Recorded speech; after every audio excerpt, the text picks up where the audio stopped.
Vous écoutez le replay du Sunday Show. Sunday Show. Le Sunday Show sur C9 Radio.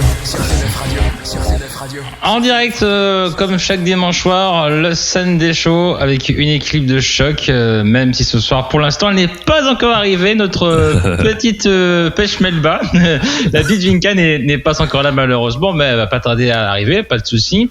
Eux, ils sont bien là, ils sont bien présents, bien en forme. Alias Aurel, le chocolat liégeois. Comment vas-tu ? Bonsoir. Mon cher chocolat blanc Galac, comment ça va? Comment allez-vous tous? La pleine forme du dimanche soir, pour passer une soirée complètement givrée avec vous tous.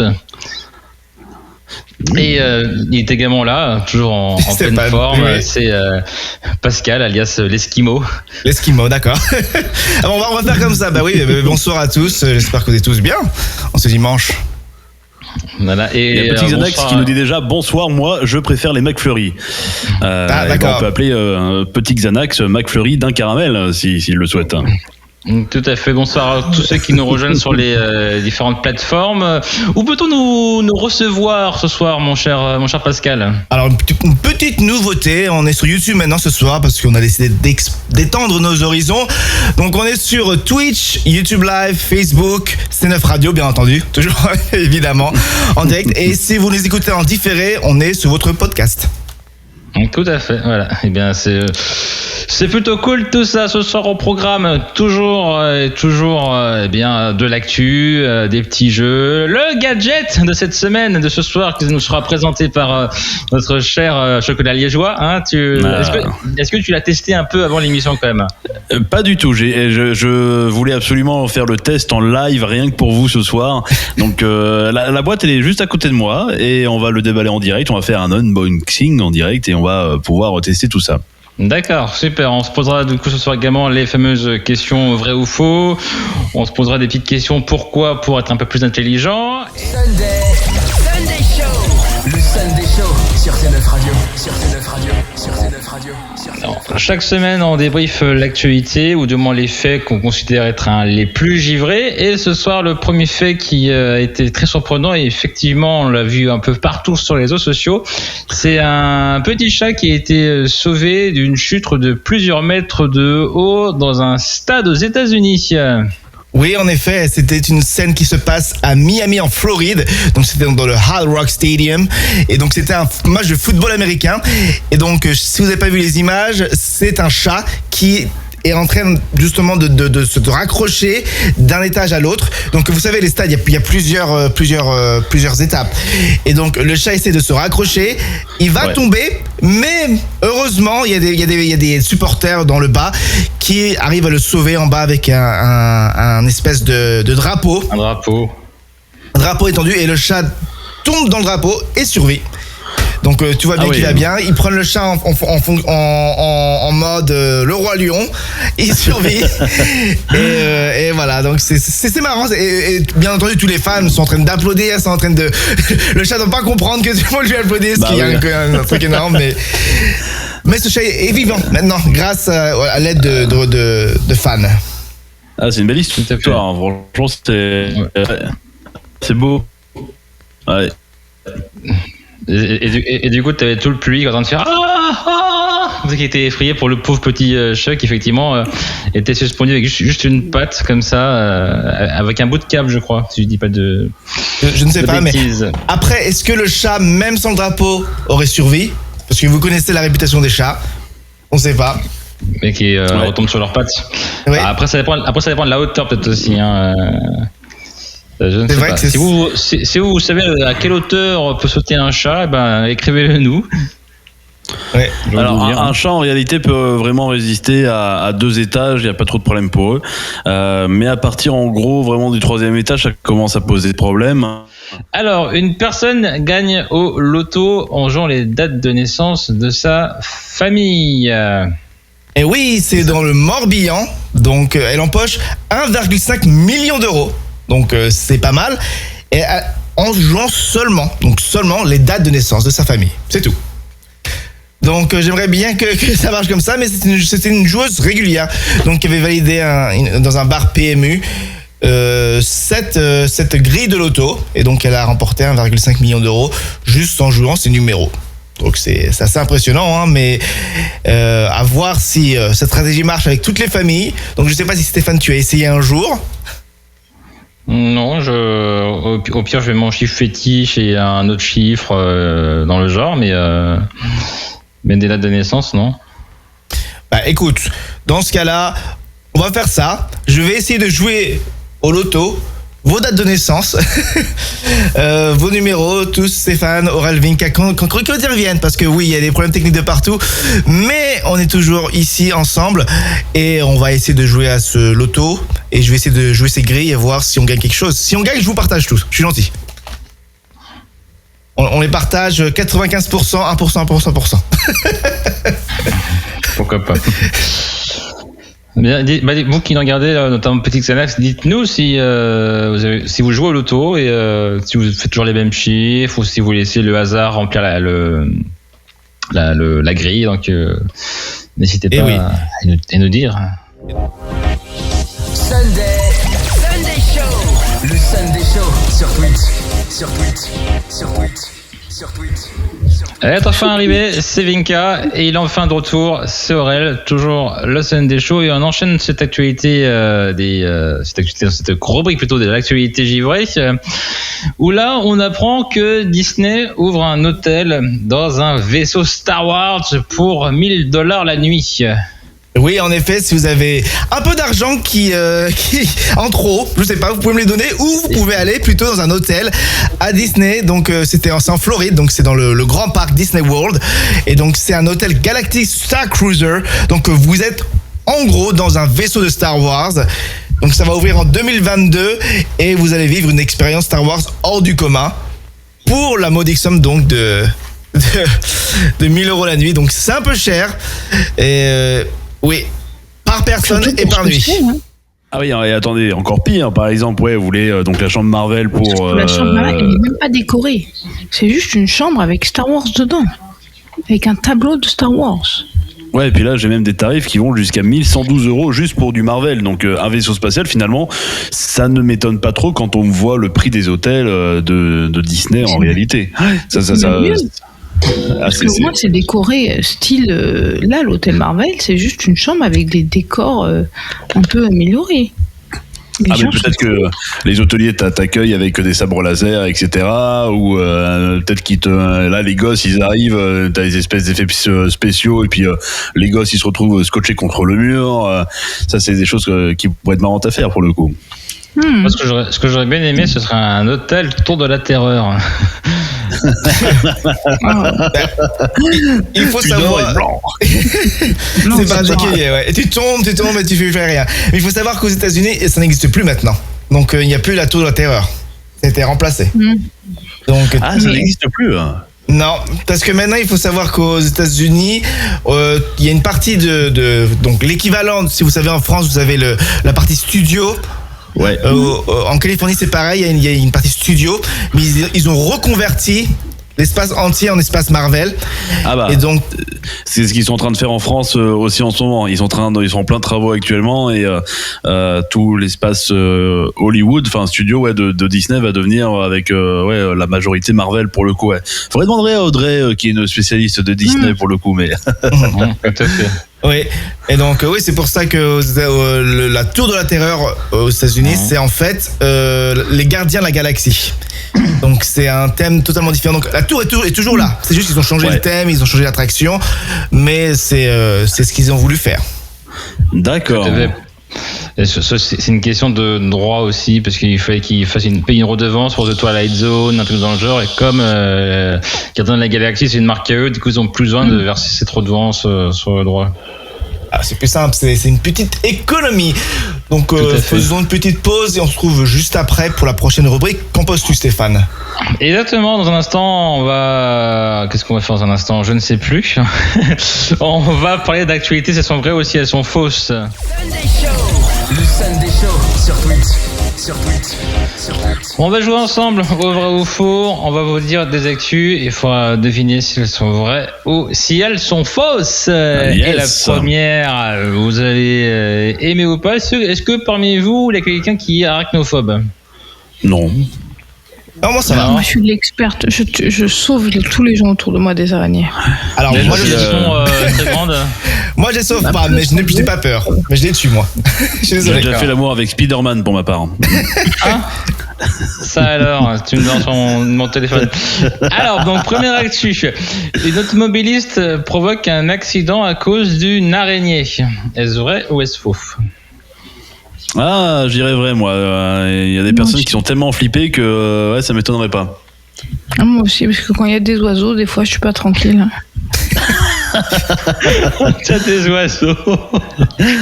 Ah, attends, j'ai une bonne histoire à vous raconter après sur les oiseaux et sur la voiture. Ça tient en 30 secondes, mais il y a un bon réseau rire.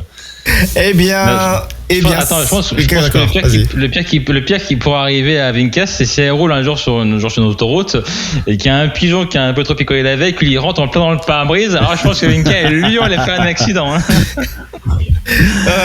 ça devrait aller, t'en fais pas. En tout cas, ne viens pas à San Francisco, peut-être en train de conduire, parce que la dernière fois que j'ai conduit à San Francisco, je suis allé en bord de mer, j'avais un seagull qui m'est arrivé sur le pare-brise. Donc ça faisait peur, même pour moi qui n'ai pas peur pour ça. Donc, mais voilà. On n'a pas des Vinkas du coup là. Alors donc cette actualité avec l'araignée, est-elle vraie ou est-elle fausse, mon cher Pascal? Elle est vraie, donc c'est en Allemagne, c'est dans une commune Steinheim dans le Bade-Württemberg. Donc jusqu'à là, en vrai, en Allemagne, est-ce qu'il y a beaucoup d'arachnophobes? Je ne sais pas, mais dans ce cas présent, c'est une araignée donc qui a été le coupable, ou je veux dire l'instigateur d'un accident. Donc c'est une femme de 25 ans qui a perdu le contrôle de sa voiture. Rien de mal, donc juste des légèrement blessés, donc ça va. Mais il y a beaucoup de dégâts matériels, donc c'était une petite araignée, donc c'était vraiment pas une grosse araignée, donc c'était vraiment petit. Tu peux nous redire, c'était une quoi? Une petite araignée. D'accord. Ah oui, ça peut faire peur. Moi, j'ai une histoire avec les oiseaux. C'est ma mère la semaine dernière. Elle emmène ma petite sœur à la vaccination pour la Covid.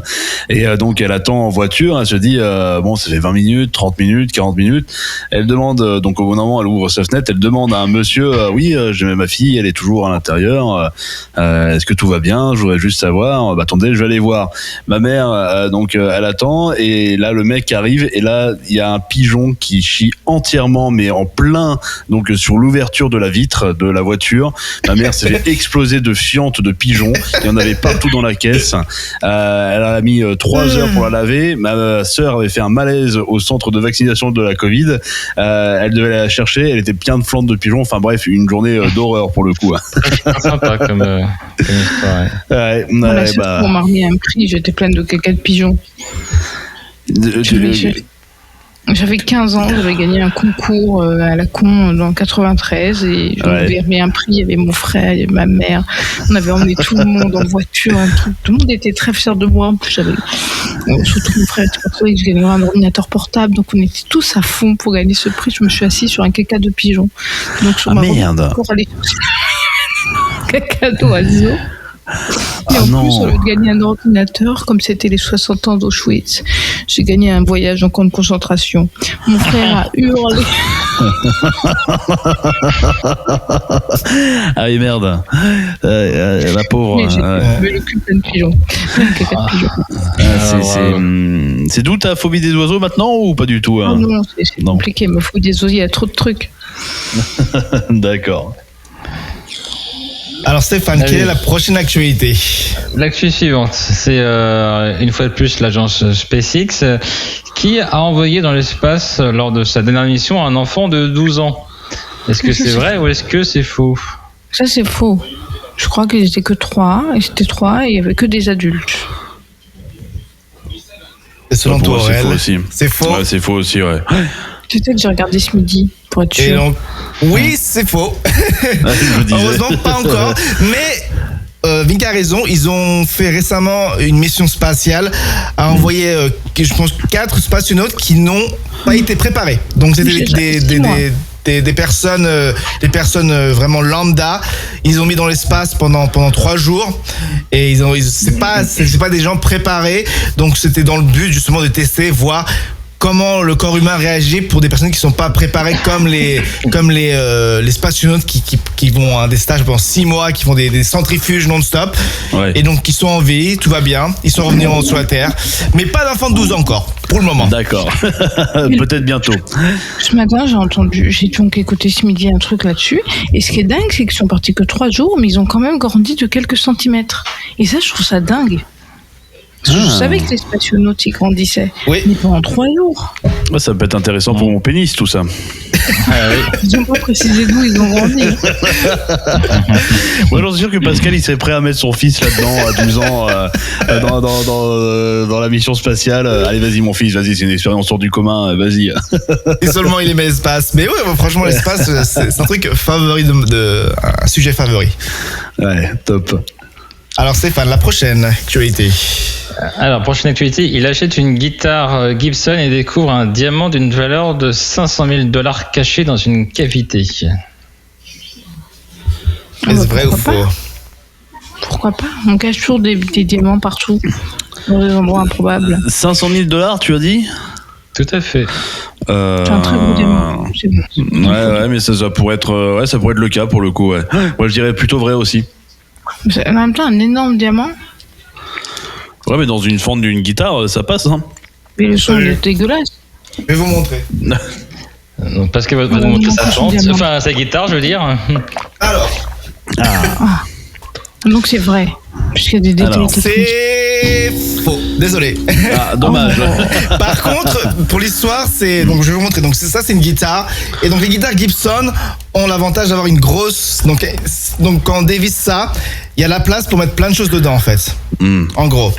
Et donc pour l'histoire, il y a une personne je pense qui a mis genre $500 et il y a un message en disant prenez soin de la guitare, etc.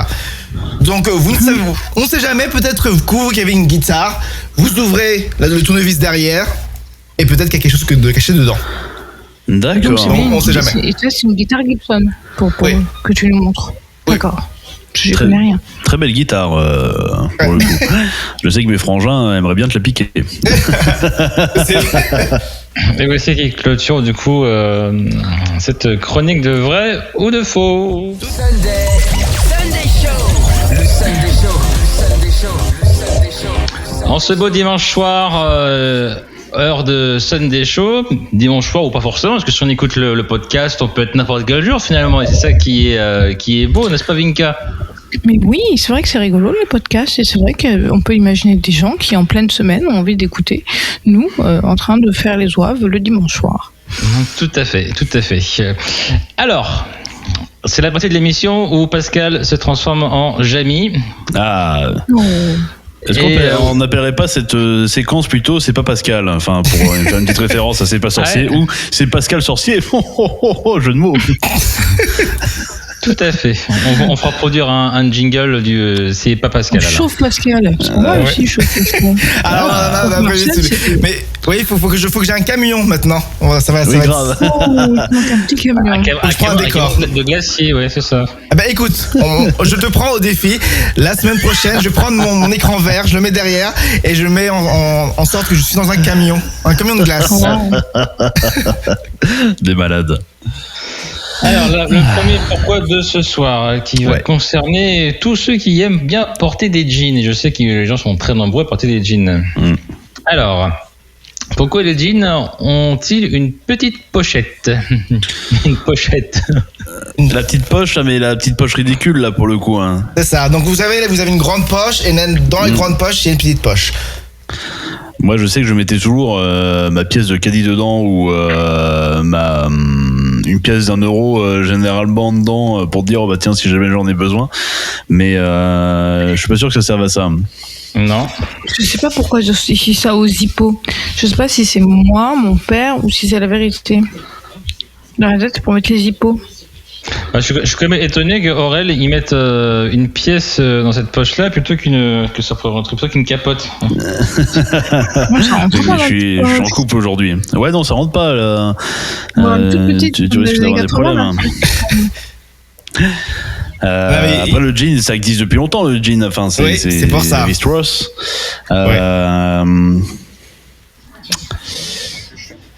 Qu'est-ce il qu'on faut avait à la savoir- ceinture à l'époque? Oui. Alors, ça servait à rien.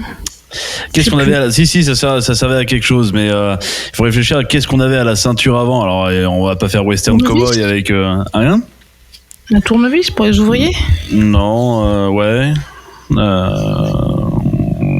Les montres à gousset. Aurel, On avait des justement, montres à gousset pour le coup. Hein. Et ça, c'était oui. une poche à montre à gousset. Et donc Aurel a raison, c'était pour les montres de poche. Donc il faut savoir, nous, maintenant on a des montres à la main, on a des smartwatches. Mais à l'époque c'était des montres qu'on portait comme ça, qu'on regardait l'heure. Et donc ça servait à ça, ça servait à mettre cette petite montre de poche à l'époque dans ce petit passage. Et donc c'est pratique parce que justement c'est la première poche, c'est facile à attraper pour regarder l'heure. Donc c'est hop, on sait la petite poche, hop, je regarde l'heure, je remets. Il n'y a pas besoin de chercher dans les grandes poches, de savoir où est la montre. Donc c'est spécialement pour ça. On le voit dans les films de western pour le coup où ils regardent l'heure et puis ils remettent ça, mais en effet oui, dans la petite poche. C'est par rapport à ça que je me suis dit, et je cherchais des trucs de western, qu'est-ce qu'ils avaient, je me suis dit soit ils mettent peut-être pas des munitions, des choses comme ça, mais je veux dire un truc quand même pratique qui peut sortir tout de suite. Ouais. Oui, il faut savoir que plus récemment dans les années 2000, ça a été utilisé par Apple pour faire la promotion d'un des appareils d'Apple, les iPod mini au nano. Oui. Parce qu'à l'époque, Steve Jobs était tout content et il vous regardez, j'ai un iPod, et à une nouvelle conférence, il est arrivé en disant: vous savez à quoi sert cette petite poche? Et il sort le petit iPod Nano. Donc c'est un très gros événement marketing, parce que c'est vraiment, faut y penser. Hein. C'est. Ouais. Mais je l'ai encore. J'en ai encore là à la maison chez moi. Ouais, tout petit, il est bleu, mais celui-là, je l'ai fait morfler comme jamais. Ah non, mais c'est super impressionnant de voir que la culture de ce jean continue. Totalement. Alors Stéphane, qu'avons-nous pour le prochain? Pourquoi? Je te laisse choisir. Eh bien, on va voyager un petit peu, ou de moins, on voyage pas vraiment, mais c'est lié au voyage. Pourquoi les couvertures des passeports n'ont-elles que 4 couleurs? Donc oui, il faut savoir que ces passeports, généralement, si vous voyez les passeports de tous les pays, ils ont plus ou moins les mêmes couleurs. Vous savez, ils ont du vert ou du rouge vin ou du bleu foncé ou du noir, mais il y a pas grand-chose d'autre. C'était vraiment rouge, vert ou bleu. Pourquoi, à votre avis, ils n'ont que 4 couleurs? Est, nord, sud-est. Pour éviter de la fraude. Pourquoi c'est débile? Calice fait des bêtises. Moi j'aurais dit 4, donc 4 couleurs, mais pour référencer sud, est, nord, ouest par rapport à la carte du monde, mais non. Stéphane, aucune idée? Non. Pas Donc, bon. il faut savoir que il y a une organisation qui s'occupe des passeports, donc c'est l'organisation de l'aviation civile internationale, qui exige que tous les pays aient une caractère, une taille et une police de caractère pour tous les passeports, mais la couleur n'en fait pas partie. Donc pourquoi on a 4 couleurs? Il n'y a aucune raison. Apparemment c'est juste les pays qui aiment bien ces couleurs parce que ça semble être plus officiel et ça cache la saleté et l'usure. Mais il n'y a pas de vraie raison. Personne n'est forcé. Si un pays veut, demain il fait un passeport en arc-en-ciel. Mais ça fera pas officiel. Ça fera pas un passeport. Pour l'image du pays, oui, c'est un peu moyen. C'est ça. Il faut évoluer quand même avec son temps, mais... On sait jamais, peut-être qu'un jour on aura un passeport avec plus de couleurs que ces 4 couleurs tristes. Toi Pascal, tu as un passeport américain pour le coup ou encore un passeport français? Toujours mon passeport français, je viens de le renouveler au consulat d'ailleurs. Mais le passeport américain, ça va être l'année prochaine, je pense. D'accord. J'en aurai 2. Je les collectionne comme ça. Il est de la même couleur aux États-Unis qu'en France ou Il me semble pas. Il me semble que nous on est vin rouge foncé, il me semble. Aux États-Unis, c'est plus bleu foncé. D'accord. Et donc la prochaine. On va passer au dernier. Pourquoi? Avec plaisir. Alors pourquoi avons-nous le... Ok. Vous avez un peu quel comédien je suis? Ah ouais. Donc oui, vous savez, le hockey. Très belle imitation du hockey. Donc, Merci. Je crois que c'est une contraction du diaphragme, mais je sais pas la cause exacte. voilà, donc oui, donc ça c'est la première raison. Oui, donc c'est une réaction physique. Mais pourquoi on l'a? Pourquoi nous, l'être humain? Parce que en vrai, on n'a pas besoin d'avoir de hockey pour survivre. C'est vrai que j'ai jamais vu un chat ou un chien avoir le hockey, tu me dis, ou un pigeon. Ah si, les animaux ils l'ont, les bébés Ah oui animaux ils l'ont. D'accord. Et même, mais ce qui est fou, c'est que l'humain a même le hockey dans le ventre de sa mère. Et c'est très chelou. Ah, Donc à votre, je sais pas. Avec tic-tac dans ton ventre, en fait, c'est que ton fils, il a le hockey. donc oui, à votre avis, d'où ça vient le hockey? Donc pourquoi nous, l'humain, avons-nous? Parce que je vais déjà couper court. Généralement, on n'a pas besoin de ça pour survivre. Donc pourquoi on a ça? Parce qu'on parle trop en mangeant. C'est pour la respiration, enfin. C'est pour. Donc je vais vous dire. Ouais, j'aurais dit comme Vinca pour la concentration du diaphragme et puis du coup la Non. respiration et pour choper et retirer l'air. Alors oui et non. Dans ce cas, je vais vous donner la raison. Donc, plutôt de savoir pourquoi, on va plutôt savoir d'où ça vient. Donc, ça vient en fait d'une époque où on était plus proche du poisson. En effet, vous savez, pour les poissons, quand ils respirent sous l'eau, ils ont une méthode pour ouvrir et fermer les poumons pour forcer l'eau à sortir par leur branchie externe. Ouais. Et donc c'est là d'où vient le hockey. Alors que nous, techniquement, on n'en a plus besoin maintenant. Donc si on a le hockey, ça nous embête. Et si on n'a pas le hockey, ben on survit. Mais ça vient justement de ce vestige évolutif. Donc on a tous évolué. Ouais. Donc ça vient du poisson. Donc si vous avez le hockey, ça vient justement du poisson. D'accord, ok, tout simplement.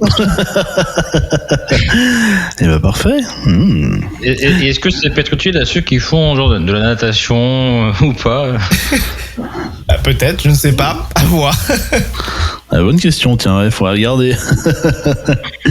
Ah, ça pourrait être intéressant. Bah, t'essaieras la prochaine fois que tu vas à la piscine, Pascal. Bah oui, la prochaine fois. Mais ça va pas tarder d'ailleurs. Donc je te dirai si j'ai le hockey ou si je suis juste un poisson sans hockey. Mais ça devrait aller, ça devrait aller. Bon, c'est tout pour c'est pourquoi. On a fait les 3 pourquoi. Sunday Show. Le Sunday Show sur C9 Radio. Sur C9 Radio. Sur C9 Radio. Nous revoilà, le Sunday Show pour la partie nappage sucré ou salé. Et sans transition, j'ai posé à Vinca la première question. Tu préférais avoir des yeux de la taille d'une balle de tennis ou des yeux de la taille d'un petit pois? Je disais de la balle d'une taille de tennis, ça me semble pas mal pour voir mieux. Parce que voir moins bien, enfin, tout petit pois, ça sert à rien. D'accord, donc Ça veut tu dire que j'ai prends un la petit balle cerveau. de tennis du coup. Oui, bon, après, je suis difforme et je sais plus qu'elle allait me suicider en Belgique, mais. Balle de tennis. D'accord, allez, la question suivante est pour Aurélien. Tu préférais du coup avoir une queue de cheval ou une corne de licorne? Une queue de cheval. Je pense qu'il va la queue à poil. Hein. Oui, non, mais plus simple à cacher quand Ah même non, pas moi. qu'une corne de licorne pour le coup. Tu vois. Toi, tu préfères une corne, Stéphane? Non, je préfère la queue moi. Ah, ouais, évidemment.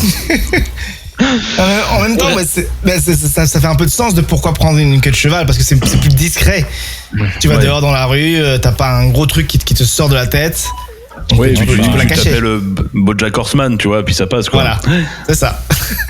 Ça fait quand même des fesses bizarres, parce que t'as tes fesses normales, et puis j'ai vu des chevaux cet été avec mon fils. Oui, d'accord. Du coup, les queues de cheval, elles sont implantées comme ça et pas comme ça. Du coup, ça fait une sorte de. Fait 2 fesses plus une sorte de boule en plus. Ça fait chelou quand même. Ah bah un peu, Merci ouais. Vinca. C'est une brillante analyse. Au bout de rien. Alors Pascal, tu préfères être allergique aux bébés ou aux personnes âgées? Eh bien, je dirais plutôt les. Bon, c'est dur, je dirais les personnes. En vrai? Bon, je dirais les personnes. C'est méchant, c'est les deux. T'as dit à donner à Vinca. Je sais pas, je dirais les personnes âgées. Allez, je vais me faire les personnes âgées. Allez, allons-y parce Ils que. n'écoutent pas la radio, hein. C'est comme les bébés, hein. T'inquiète. Oui, c'est vrai. Donc, il n'y a pas de problème. Je vais dire les personnes âgées. Après, c'est dur parce que si tes parents. Est-ce que tes parents sont considérés comme des personnes âgées? Mais tu peux pas être allergique à tes parents. Oui, donc peut-être les bébés, comme ça, vu que le bébé, à un moment, ça grandit. Et donc. Oui. Donc ça veut dire en fait, si t'es allergique au bébé, c'est-à-dire que tu es un père infâme parce que tu n'as pas pris soin de ton bébé quand il était bébé. Mais je dirais bébé. J'ai l'impression que la question te perturbe, Pascal, quand même. Hein. Un petit peu. Bah, c'est Bien. Ouais. L'arroseur arrosé, ça me fait plaisir. C'est ça. Alors Stéphane, je te laisse la dernière dans ce cas-là. Tout à fait. Vivre dans un monde de scientologues ou un monde qui pense que la Terre est plate. Bah allez, écoute, j'ai envie de te dire, rien que pour me foutre de leur gueule, je dirais les gens qui pensent que la Terre est plate. Et puis, mais après, ils ont plus qu'une idée, eux. Scientologie, c'est compliqué, non? Ils ont plein d'idées. Oui, il y a plein de choses. Il y a des trucs qu'il faut savoir, des trucs qu'il faut respecter. C'est une religion. Mais après, il faut savoir que à l'époque, on pensait que la Terre était plate. Donc en fait, quand tu dis qu'un monde qui pense que la Terre est plate, ça veut dire que tu reviens dans le passé. Est-ce que tu es prêt à revenir dans le passé? Ouf. Comme ça, c'était Galilée, je crois, qui dit que la Terre était ronde. Non, je dis pas de conneries. Non, il a dit que la Terre tournait autour du Soleil. Ah, mais qui c'est qui a conclu qu'elle était pas plate du coup? Est-ce qu'on sait? Je crois que ça revient. J'en sais rien. Je sais pas, en fait. Non plus. Je suis pas prof d'histoire. Désolé, Stéphane. C'est pas grave. Lui non plus, il n'est pas prof d'histoire. Peut-être est-il imitateur. Est-ce que Aurélien sait faire du Pierre Bellemare? Merci pour ce moment. Du Pierre Bellemare. Oui, il faisait le téléachat il y a fort longtemps. Ouais, Alors, mes amis, écoutez, nous allons découvrir un super produit. J'arrive pas très bien à le faire, mais on va réussir. Eh bien, vous ne bougez pas. Dans un instant, le super produit arrive. Sunday Show. Le Sunday Show sur Twitch. J'aurais, au lieu de dire le son, j'aurais plutôt dit l'extrait, moi, de. Mais une minute, c'est bien. Ça m'a suffi exactement pour aller chercher, bien évidemment, ce qu'il faut. Alors, Vinka, pour utiliser cet objet, il faut Une bière. Une bière, exactement. Et quand tu bois une bière, bien évidemment, il faut la décapsuler. Et grâce à ça, grâce à tous les étudiants de France, bien évidemment, qui font de superbes soirées tous les week-ends, on les en remercie, et tous les jeudis soirs particulièrement, et ben une fois que vous avez décapsulé votre bière, et une fois que vous en avez décapsulé un minimum de 12 par personne, parce que c'est ce qu'il faut en soirée étudiante, parce que sinon ce n'est pas une soirée étudiante, et ben ensuite on joue, bien évidemment, au jeu du... Vinka, à quoi on peut jouer? Ah si, on doit jouer à un truc, on doit mettre la capsule, on la plie et on doit la rentrer dans la bouteille. Exactement. Exactement. Et donc là, vous pouvez rentrer donc la capsule qui est un petit peu trop grande donc pour cet objet. On va en prendre un autre pistolet.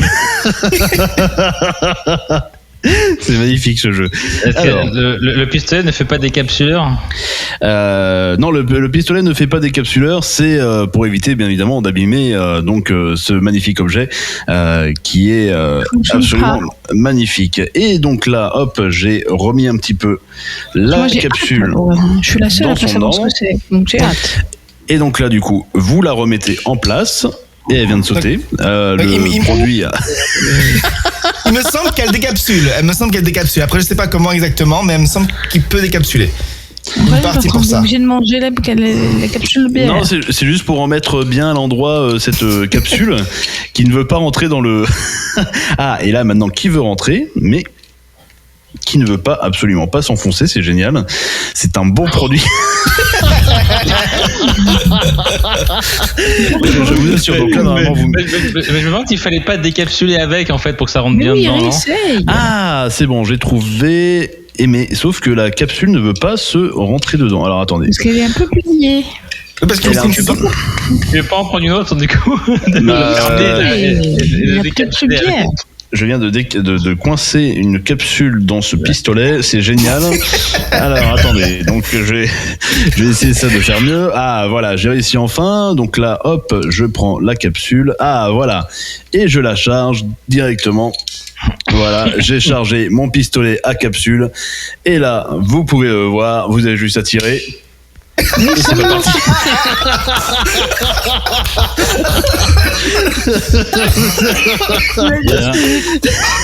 C'est beau, hein.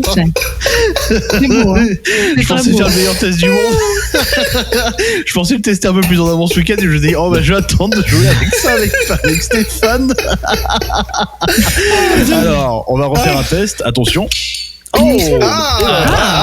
Allez. Il fonctionne là, c'est que et en fait il faut bien le remodeler, mais je ne vois pas comment décapsuler. Par contre avec pour le coup il n'y a pas de notice. Il me semble que tu prends le truc en dessous et tu ouvres avec le truc en dedans et ça rentre dedans. En effet, oui, comme ça évite d'abîmer. Donc pour le coup, ta magnifique petite capsulette. Ouais, et comme ça, donc là, tu peux la remettre. Donc là, du coup, une fois que j'ai bien remise, et donc là, on peut tirer avec. Et voilà. Elle est partie, je sais pas où, mais en tout cas, magnifique produit. Donc bien évidemment, si vous voulez faire une partie, on en achètera plusieurs. Et comme ça, on va pouvoir se faire un vrai concours de bonhommes. Et vous allez voir, ça va être génial. Et de bonnes femmes. Oui, bien sûr. On n'oublie pas. Ça m'amuse beaucoup ton vidéo.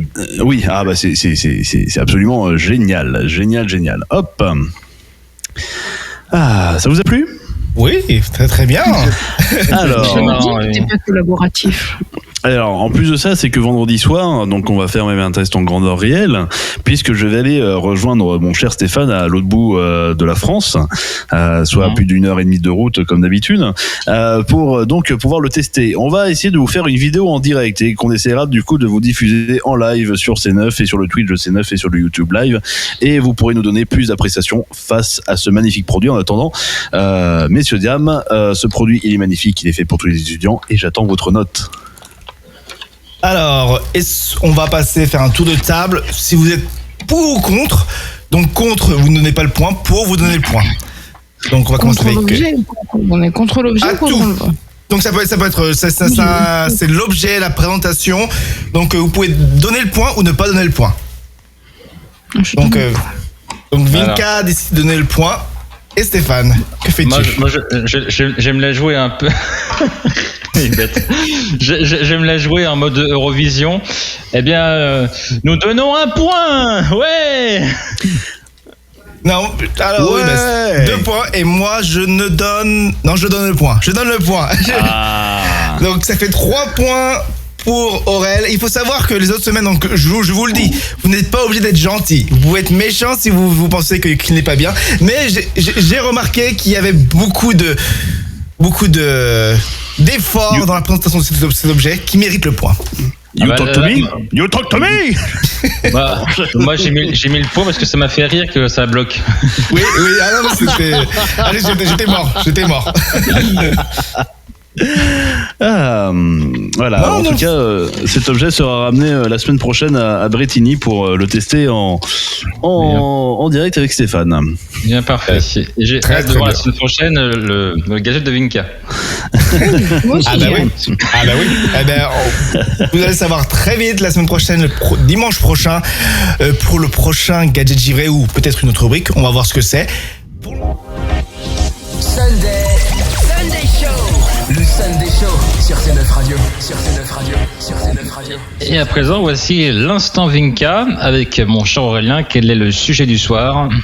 Alors, d'après le Huffington Post et dans le monde entier, et c'est une étude très sérieuse qui est sortie, la masturbation féminine est de plus en plus pratiquée depuis la crise sanitaire et en particulier chez les Françaises qui sont désormais 56% à être adeptes de l'onanisme 1 an après le début du premier confinement. Et quand on a discuté hors antenne de ce sujet, je disais à Aurel et à mes chers collaborateurs que c'est complètement faux et que je pense que les femmes osent enfin en parler. Et il était temps quand même, mais je pense que ça a toujours été pratiqué depuis la nuit des temps. Sauf que de la même manière qu'on a découvert que en 2012 à quoi ressemblait un clitoris, il a fallu un certain temps avant que les femmes osent dire que c'était là que ça leur faisait vraiment du bien. Donc une fois qu'elles ont compris qu'elles pouvaient non seulement en parler à leurs partenaires. Elles se sont dit que, avant même de l'explorer avec leurs partenaires, elles avaient bien le droit de se l'explorer elles-mêmes. Donc ça m'étonne pas tant que ça que les femmes osent en parler. Mais il serait bien qu'on ose en parler partout, y compris à l'école. C'est pas mon rôle à moi de parler de se branler, mais ce serait bien qu'on en parle. Tu ne le fais pas avec tes élèves ? Ah non, je ne les branle pas, non. Mais tu parles de masturbation avec eux.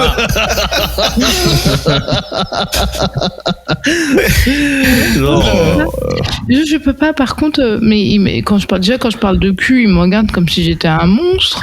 Parce que la littérature, ça parle de cul. Et là, par exemple, on aborde un texte assez rigolo où il y a Victor Hugo qui rate un plan dans une forêt et il laisse sous-entendre concrètement qu'il a tout raté et que tout était propice et que rien ne marche. Et quand les élèves comprennent ça, ils disent « Oh mon Dieu !» Voilà. Donc on n'est vraiment pas à parler de masturbation. Non mais c'est vrai, c'est des sujets que je pense qu'il faut aborder plus jeune et qu'on en parle plus à l'école, parce qu'on parle de choses du genre et je pense que ça serait bien d'éduquer les personnes justement que ça ne choque pas forcément, que ce soit plus courant que voilà. Mais c'est dramatisé parce que nous moins. Je pense que notre génération, on a été. Enfin, je sais pas ce dont vous vous souvenez, mais nous, je crois qu'on a été énormément informés de tout. Ouais. Parce que nos profs, ils étaient jeunes dans les années 80. Ils avaient vécu la première vague, la grosse vague du sida. Donc, grosso modo, ils voulaient nous alerter nous. Et maintenant, ça, je suis d'accord. Plus de rien. Rien. Et même sur alors je sais pas comment ça se passe aux États-Unis, Pascal, mais avant il y avait des tas d'opérations, par exemple avec des préservatifs et tout, etc. On t'informait tout le temps sur le sida. Il y avait deux Chavannes qui avaient fait avec Coé la capote à 50 centimes ou 1 euro, ou même en distribution gratuite pour les adolescents chez les buralistes et tout, etc. Des kilomètres de capote. Mais maintenant, rien. Et ils ne sont informés que par Instagram, TikTok et les films porno. C'est super. Ouais. C'est pas le plus optimal, mais donc. Bah non, et je trouve ça scandaleux parce que si on parle que de la masturbation, on la diabolise. Il y a dans certaines cultures, dans certaines familles, comme c'est un truc dont on parle pas, elle est diabolisée. Et ça peut créer de vrais problèmes.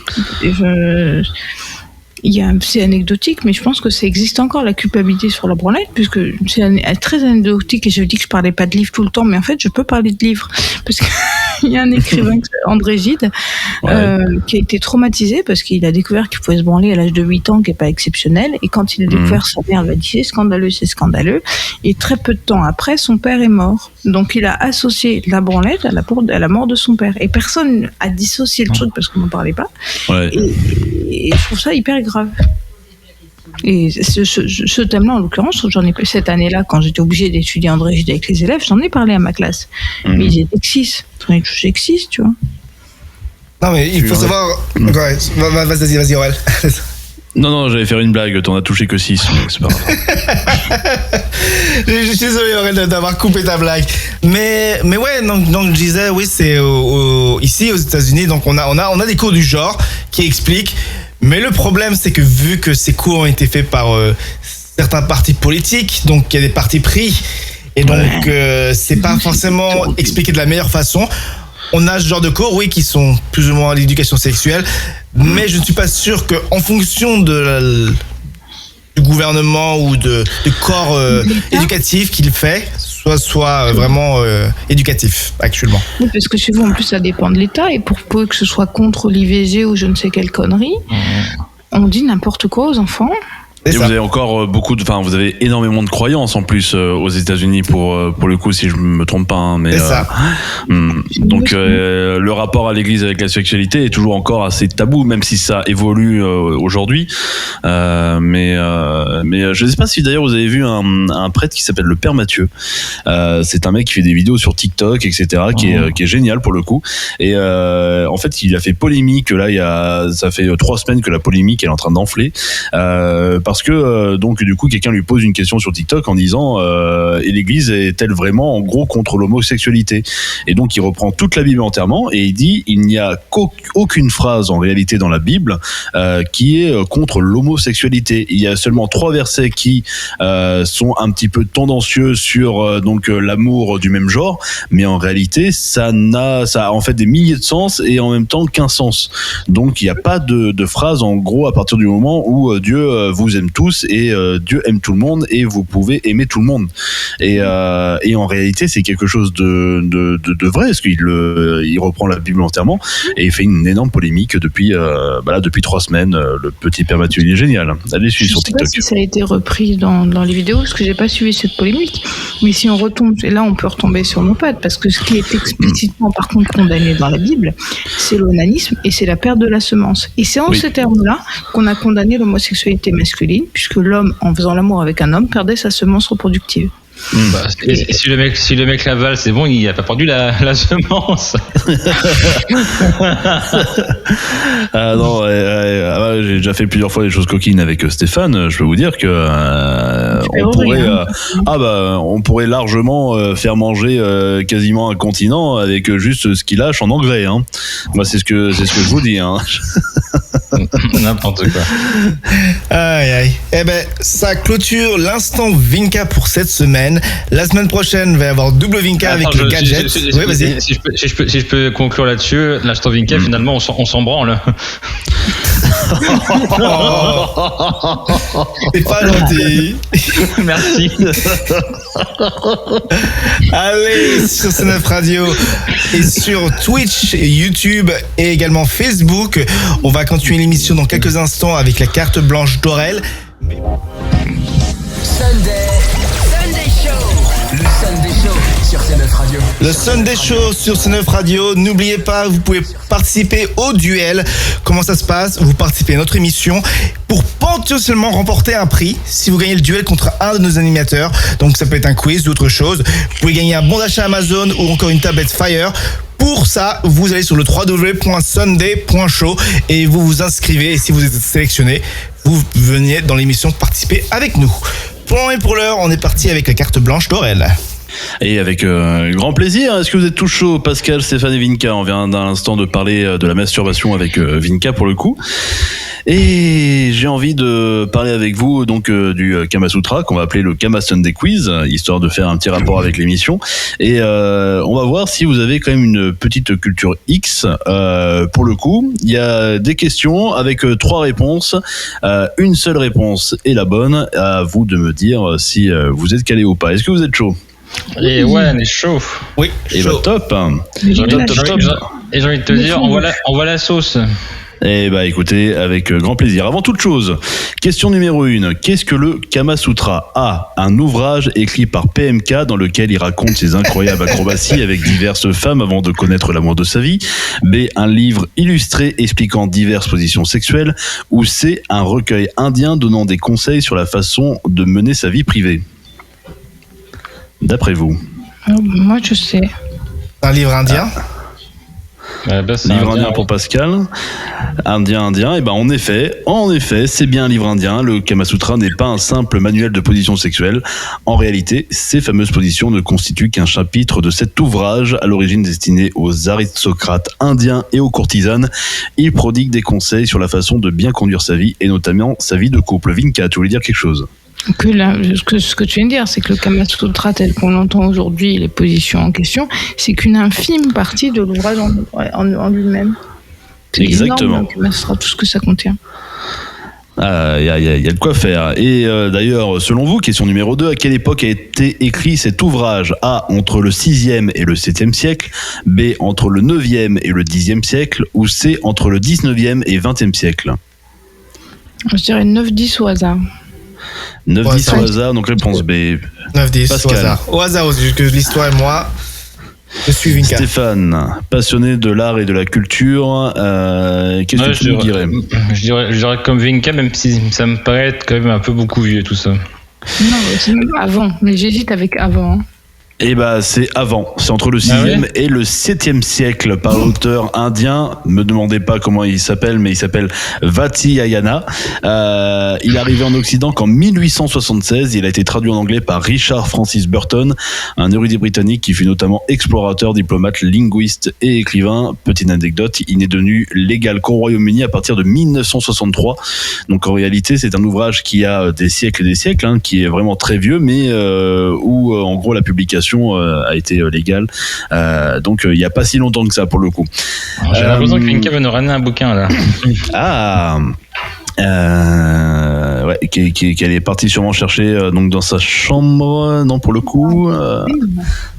Non, c'est pas parce que tu parles on a un bouquin comme du temps à traduire, je crois que j'ai déjà dit, le deuxième cycle de Simone de Beauvoir, où elle parle de la femme en fait, et du fait qu'elle doit se dépasser. C'est tout un traité politique, mais aussi scientifique sur la féminité. Il a été traduit en anglais, en intégralité, sans les parties censurées, qu'en 2017.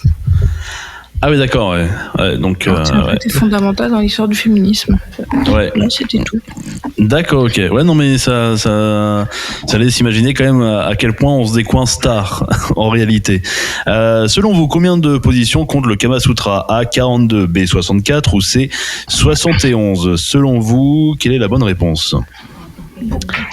Stéphane. Moi, je dirais 71, vu qu'on les a tous fait avec toi la dernière fois. Est-ce que tu as bien compté, Pascal? Je sais pas. Honnêtement, je sais pas. Il y a rien juste que Stéphane. Allons-y. Ce soir, je copie les solutions ce soir. Je suis le tricheur. Et Vinka, qu'est-ce que tu dirais? 71 aussi, il y en a beaucoup.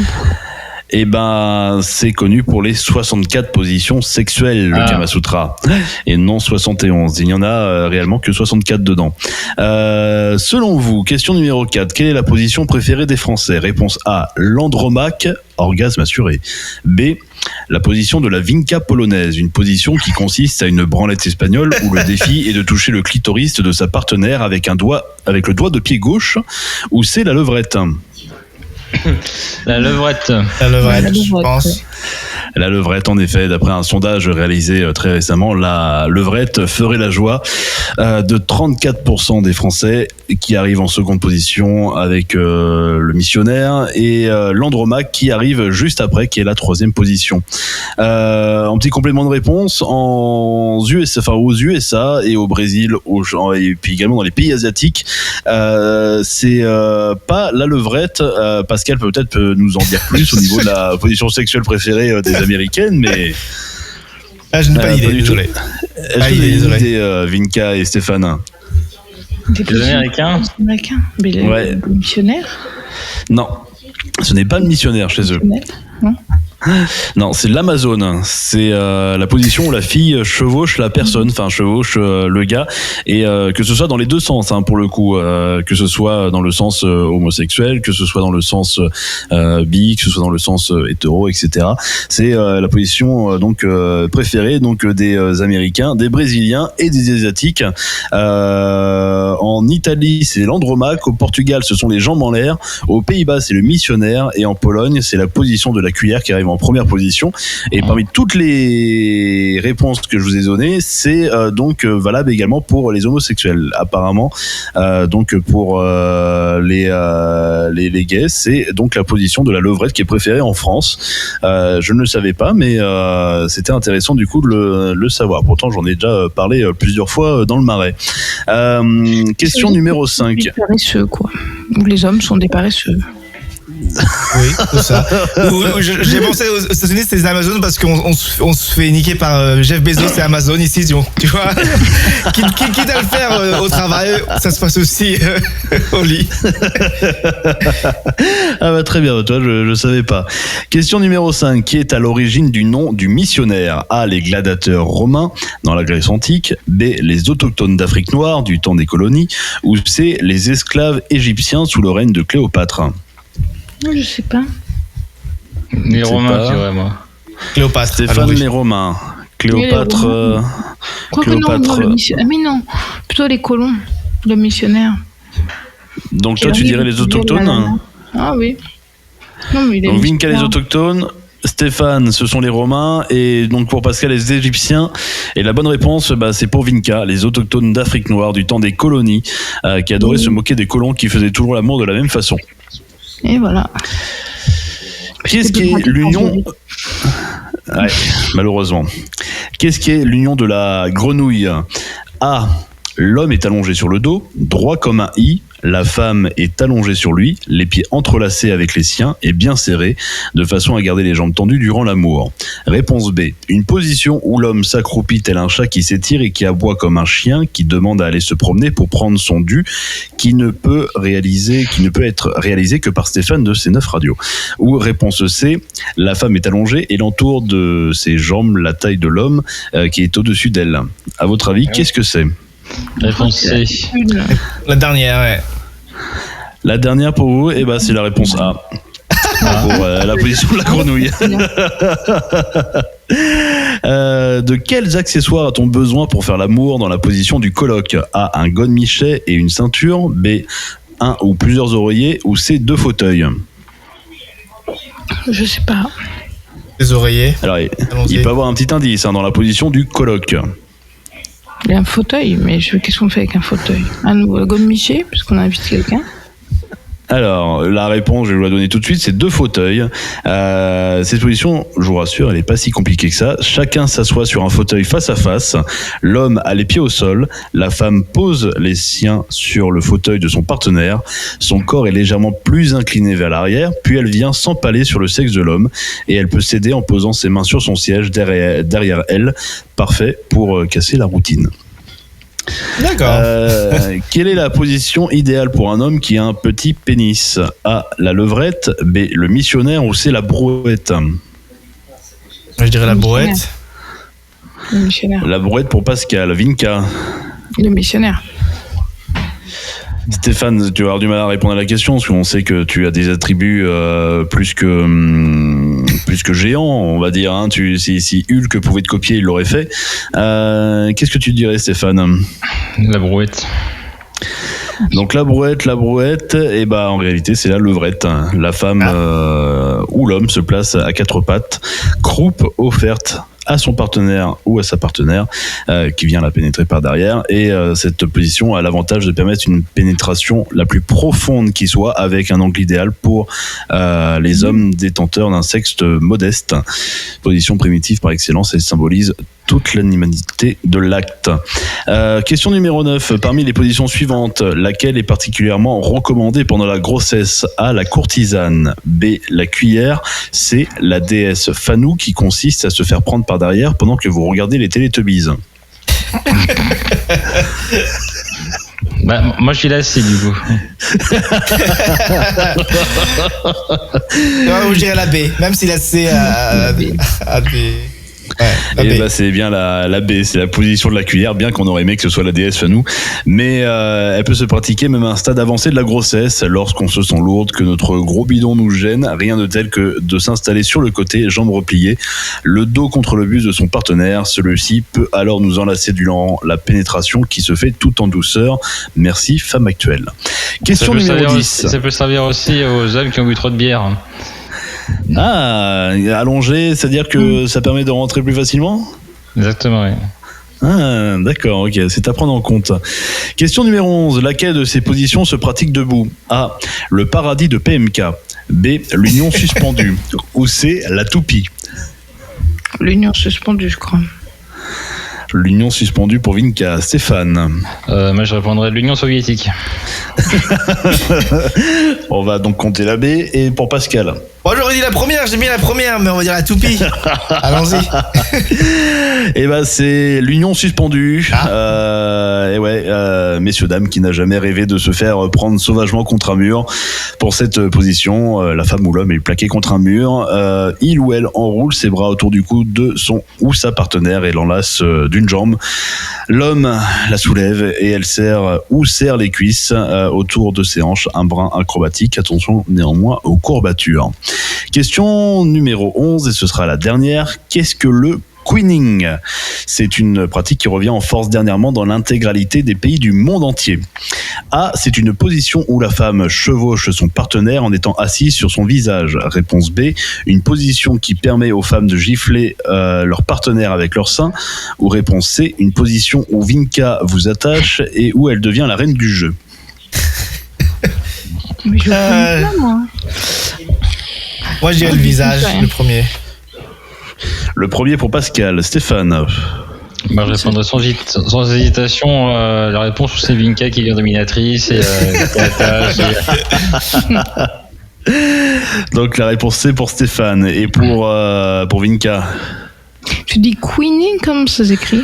Alors, ça s'écrit comme la reine, queen, et ing juste derrière pour compléter la phrase. Moi, j'en étais à queener, ce qui ne convenait pas du tout. Donc, je dirais aussi la première. Ce queen, je crois que ça veut dire clitoris quelque part.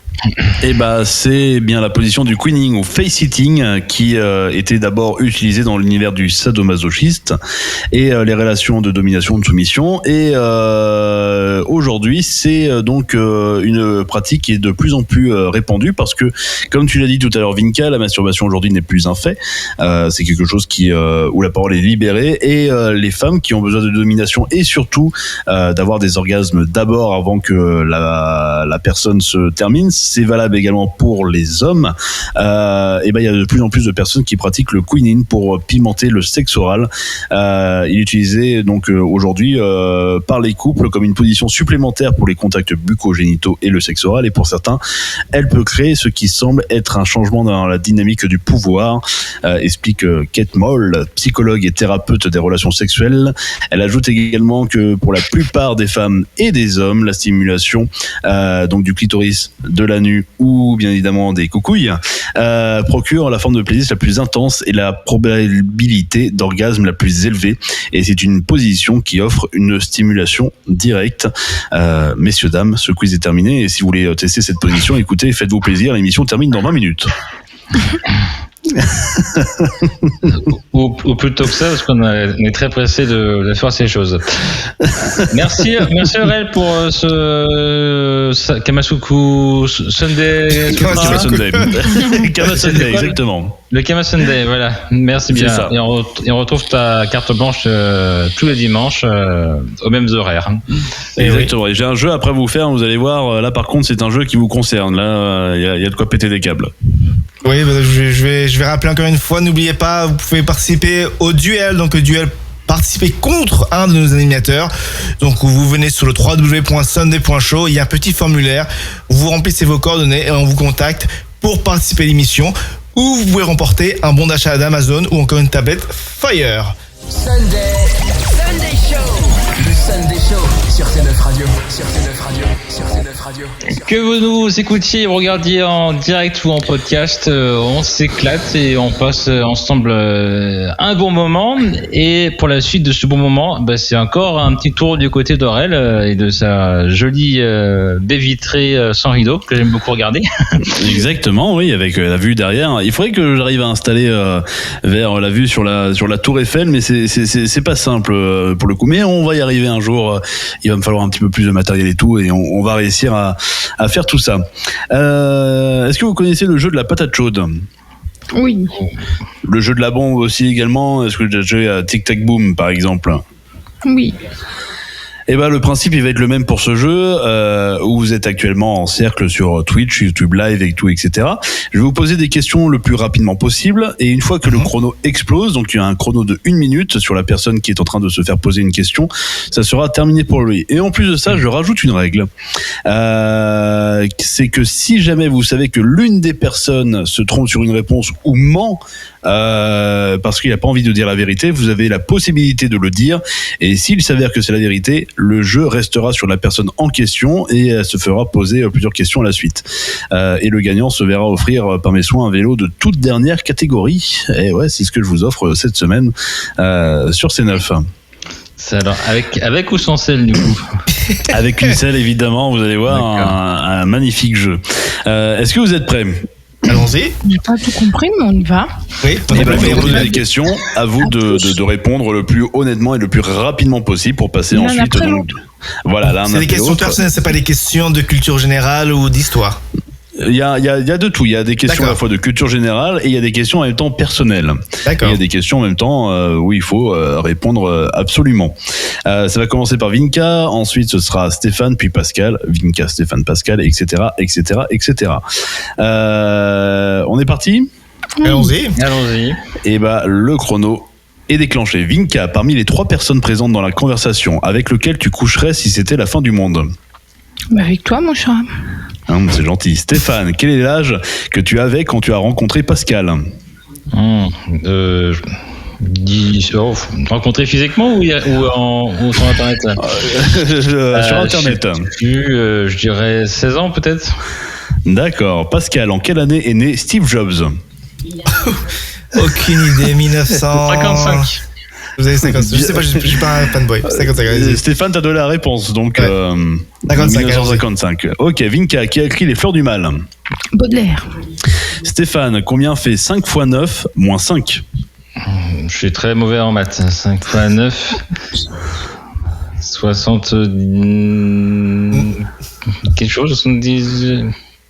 40. C'est... Je comprends pas les doigts de Vinka en fait là. Elle me quoi, 40 Divise 5.9 d'abord et après tu enlèves. C'est 40. Et bon, on va dire que là, la première partie est terminée, 1 minute, mais tu as dit 40 tout pile à 1 minute, donc franchement, respect. On va continuer ce quiz tranquillement. 3, 2, 1, on va commencer avec Pascal. Pascal, qu'est-ce qu'un pare-feu en informatique ? Quoi? Un Un pare-feu? pare-feu en informatique. Ça coupe les connexions que tu ne veux pas. Très bien. Vinka, combien as-tu de vibromasseurs chez toi ? 2, dont un qui marche plus. Stéphane, quel est ton site porno préféré ? Mon site pour mon préféré, c'est ton site à toi, Aurel. Aurelou-chocoquin.com. Ça n'existe pas, mais je vais le faire spécialement pour toi. Pascal, avec qui pourrais-tu faire une fellation entre moi et Stéphane si tu devais mourir dans 5 minutes ? Allez, je vais dire Aurel. Vinka, quel est le président qui est mort pendant une fellation ? Ah, on en a parlé il y a pas longtemps, c'est Félix Faure. Bien joué. Stéphane, que veut dire RATP ? Rentre avec tes pieds. Ce n'est pas ça, Pascal. Stéphane, il faut que tu répondes. Ah, pardon, c'est réseau. Non, R. C'est réseau, je pense. Réseau Allez, c'est raté. autonome des transports parisiens. C'est Régie autonome. Ouais, régie autonome des transports parisiens. Et bah Stéphane, c'est dommage pour toi, mais Stéphane, en réalité, tu n'as pas réellement perdu parce que le quiz va continuer et c'est toi qui vas avoir le choix de poser la question que tu veux à la personne de ton choix et elle devra répondre le plus honnêtement possible. 3, 2, 1, on est reparti. Pascal, pourquoi le drapeau des États-Unis a-t-il 13 bandes ? J'ai pas encore appris les questions pour avoir la nationalité, donc je dirais ça après que j'ai appris mes questions pour ma nationalité. Pas de souci. Je sais pas. Vinka, l'endroit le plus insolite dans lequel tu as déjà fait l'amour ? Pourquoi moi on parle toujours de cul? T'as eu Baudelaire aussi, hein. C'est vrai. C'est la voiture. Une botte de foin. Une botte de foin. Très bien. Stéphane, est-ce que tu t'es déjà fait un plaisir solitaire dans le studio de C9 qui était situé à Tremblay en France ? Bien évidemment. Pascal, est-ce que tu as déjà pris une amende aux USA ? Non, je suis honnête. Vinka, quelle est la capitale du Brésil ? Rio de Janeiro. Non, c'est Non. Brasilia. Stéphane, l'artichaut est un légume d'été ou d'hiver ? D'hiver. D'été. Pascal, quel était le nom de la mission en cours de laquelle Neil Armstrong a effectué les premiers pas sur la Lune en 69 ? Je le savais, mais j'ai oublié, désolé. Apollo 11. Ouais. Vinka, quel président français n'a jamais été ministre ? Il est récent. Macron. Mais non, c'est pas Macron. Macron, il Sarkozy. était ministre de l'économie. Sarkozy peut-être, ouais. Non, Sarkozy était ministre de l'Intérieur. C'était François Hollande. Ah oui, il n'a c'est jamais vrai, été bien, ministre. Stéphane, est-ce que tu pourrais manger du caca si tu devais échapper à la mort ? Non. Non, merci. Pascal, 4 plus 4 moins 8. 0. Vinka, quel est ton plus grand fantasme ? Il a chaud.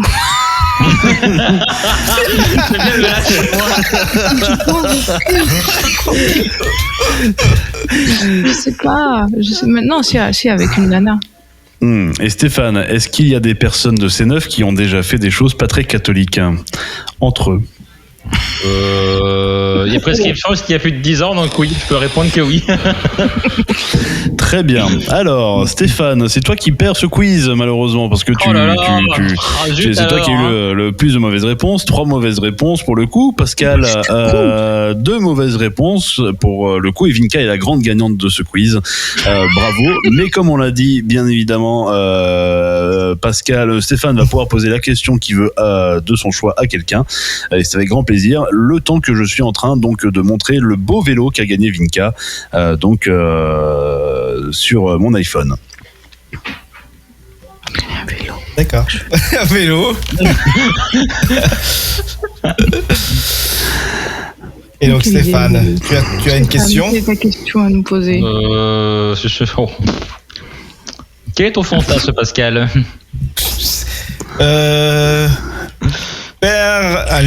Allons-y. Faire l'amour au sommet du plus haut building du monde. Voilà. Oh ouais, c'est cool. C'est une bonne idée, ouais, franchement. Ça fait peur. T'as le vertige et tout. Ah bah oui. Mais c'est pas grave. Ouais, mais là, on peut dire qu'il monte au 7e ciel. Voilà. tu pourras le mettre dans tes achievements, dans tes... Et donc voici le vélo qu'a gagné Vinka pour le coup. C'est un vélo en taille miniature. Il tient dans la main. Et il est très pratique pour aller au travail, Vinka, tu vas adorer.